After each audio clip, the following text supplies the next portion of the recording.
Have you ever had that moment where you're like dealing with a company online, maybe on their website or using their app, Mm-hmm. and it feels totally different than if you were to walk into their store? Oh, yeah, absolutely. Like they're two different companies. Yeah, it's like the left hand has no idea what the right hand is doing. Exactly.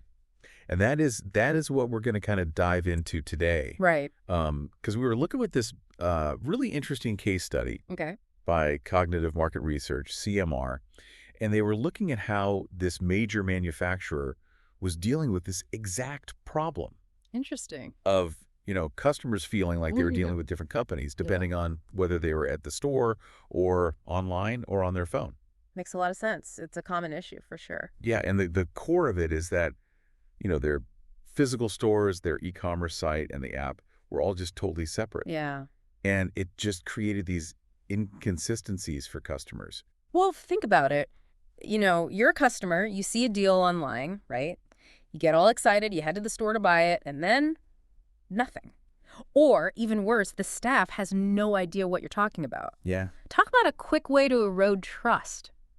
It's so true. Yeah. And CMR, makes the point that this isn't just like a little annoyance. It's like a real problem for the brand. Yeah. Like you start to think, oh, are they disorganized? Totally. Or even, are they reliable? Yeah. Like, if they can't get this right, what else can they get right? Exactly. So today we're going to try to figure out how this manufacturer, with CMR's help, Okay. bridged this gap. Right. And more importantly, like, what do they see in terms of results? Yeah, that's the key, right? Does it actually make a difference? Yeah. And, to put all of this into perspective, think about the size of the consumer goods market. It's huge. It's enormous. Like, globally, it's expected to reach 2.8 trillion USD this year. And by 2031, it's projected to hit 3.3 trillion. That's a 500 billion USD opportunity. That's insane. And the key to getting a slice of that pie is a consistent, positive customer experience across all channels. Okay, so let's get into the kind of the nitty-gritty of the problem. Okay. This wasn't just like a couple of little things. Right. The study was really emphasizing that this fragmented customer journey was damaging to customer loyalty Yeah. and damaging to brand perception. Sure. Like, people started to, as we said, see the manufacturer as disorganized, Yeah. unreliable. Yeah, you get that one bad experience, and it makes you hesitant to go back. If you can't trust you're getting the same info or the same deal, whether you're online or in the store, you start to wonder why bother. Yeah, this was a bad taste. Yeah, exactly. It plants that seed of doubt. Yeah, and the main issue that CMR pointed out was this, like, inability to sync the online and offline channels. Oh, I see. Yeah. It's like they were working in completely different universes, like information about products, pricing, even customer service protocols. Right. It just wasn't flowing between them. I think one of the most frustrating things is, like, you do all this research online, right? You're ready to buy, and then you get to the store, and it's like a completely different reality. Oh, yeah. It's like they're two separate companies. The worst. Have you ever experienced that? Oh, so many times. Wait, what? Yeah, like I put all this effort in online, and now I have to start over. Exactly. It's so jarring. Okay, so that's where CMR comes in. Yeah. And the case study talks about how they developed this solution, but it wasn't just like a quick fix. Right. They had a very methodical approach. Okay. Starting with evaluating all the manufacturer's existing efforts Right. to make the experience seamless. Yeah. So they didn't just come in with like a one-size-fits-all solution. No, not at all. They actually looked at what was already in place, what attempts they had made to integrate things. I see. They look at how each channel was doing by itself. Okay. And, really importantly, they looked at customer feedback. Ah, smart. Get the customer's perspective. Yeah. So they really wanted to know, where are the inconsistencies? Yeah. What are the pain points? Makes sense. And what's causing them? Yeah. And the results, after they put everything in place, are pretty amazing.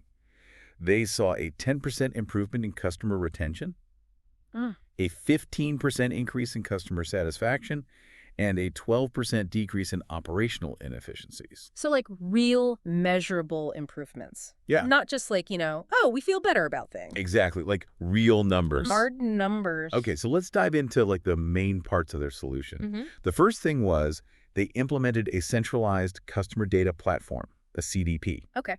For those of us who aren't tech wizards, what exactly is a CDP? So imagine a giant hub Okay. for all customer information. Gotcha. So whether the customer is on the website, at the store, Right. on their phone, contacting customer service, Yeah.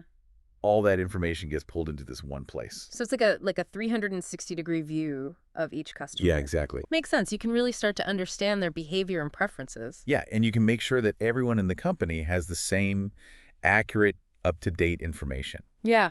So it's not like sales has one set of information, customer service has another. Right. No more silos. Exactly, no more silos. Gotcha. So then the next thing that they did was to set up standardized protocols. Okay, so that's like creating a clear set of rules for how things should be done across all the different channels. Exactly. So like pricing, Okay. promotions, product information. Yeah. So like if a product is a certain price online, Right. it should be the same price in the store, it should be the same price in the app. That makes a lot of sense. It eliminates the confusion and builds trust. Exactly. Yeah. And it makes the experience predictable for the customer, Right. which is what you want. Consistency is key. Yeah, for sure. And then the third element was the implementation of analytics and feedback mechanisms. So it's not just about setting up these systems and hoping for the best. Right. It's about continuous improvement. So they had these like advanced analytics tools Yeah. to monitor how things were doing across all the channels in real time. So they can see like what's working, what's not, and where those inconsistencies might still be popping up. Yeah, exactly. And then they had feedback mechanisms in place. Okay. Things like customer surveys, Mm-hmm. customer interviews. Got it. So they're actively seeking out feedback from the people who matter most? Yeah, to get those real insights Right. into how customers were perceiving things and experiencing things. Yeah, that direct feedback is invaluable. And then finally, they really emphasized staff training. Of course, you can have the best technology in the world, but if the people using it aren't on the same page, it's all for nothing. Exactly. So making sure that everyone, whether they were working in the store or online or on the phone, Right. knew how to use the systems and deliver a consistent experience. So it's about empowering the employees to provide that seamless experience no matter where the customer interacts with them. Yeah, exactly. So let's take a look at like how CMR actually went about doing this research. Okay. They started with what they called a diagnostic assessment. So like a checkup of the manufacturer's omni-channel operations. Exactly, like a full checkup. Got it. And they gathered a ton of data, both qualitative and quantitative. So qualitative, that's like opinions, experiences, things like that. Yeah, like customer feedback from surveys, comments, things like that. And quantitative is the hard numbers, Like, right? yeah, sales figures, website traffic. Okay. And they really wanted to pinpoint those inconsistencies and figure out what the pain points were for customers. Yeah, I'm starting to see how thorough they were. They wanted to get the full picture. And then they did this really cool thing where they visually mapped out all the different customer journeys. Oh, interesting. So they could literally see how people were interacting with the brand across all the different channels. Yeah. So, a customer might start on the website, then go to the store, then use the app. Right. And they mapped out all these different paths to see where things were breaking down. I bet that was really revealing. You can probably see those friction points very clearly when you visualize it like that. Yeah. And then they moved on to implementing the CDP. Right, that central hub for all the customer data. Yeah. But it wasn't just about picking any CDP. They did a bunch of research to find one that would really meet the needs of this particular manufacturer. So finding the right tool for the job. Yeah. And then they oversaw the process of actually migrating all that customer data into the CDP. That sounds like a huge undertaking, making sure all that data was accurate and consistent. Yeah, it's super important. And then they developed those standardized protocols, those rules for how things should be done. Right, those guidelines we talked about. But they didn't just like hand them down from on high. Yeah. They did these seminars and meetings with all the different teams of the manufacturer Okay. to get everyone on board. Smart. Get that buy-in from the people who are actually going to be implementing these changes. Yeah. And to establish processes for reviewing the protocols and updating them if they needed to. Makes sense. It's an ongoing process, not a one-time fix. And then, of course, they were using those advanced analytics tools to monitor everything in real time. Right. Constantly keeping an eye on things to make sure it's all working as intended. So let's talk about what actually happened after they implemented all these changes. Yeah. What were the results? Did it actually make a difference? Yeah, the case study really highlights some positive outcomes. Okay. I'm all ears. So, having that CDP and those standardized protocols in place, Right.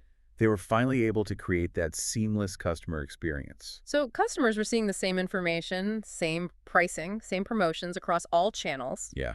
No more confusion, no more frustration. That's got to make a huge difference for the customer's peace of mind. Yeah, and it makes them feel like they can trust the brand. Right. And that trust then leads to more loyalty and higher satisfaction. Makes sense. When you feel valued as a customer, you're more likely to stick around. Yeah.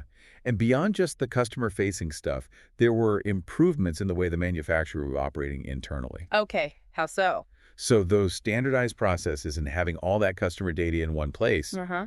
it led to more efficient inventory management, faster response times to customer inquiries. So streamlining the whole operation. Exactly. Less wasted time and effort, fewer errors. Yeah, that can translate to some serious cost And savings. then those analytics tools, they were providing insights into customer behavior and channel performance. So they could see not just what was happening, but why it was happening. Yeah. And use that information to make better decisions Yeah. and stay ahead of the competition. It's all about being data-driven. Yeah.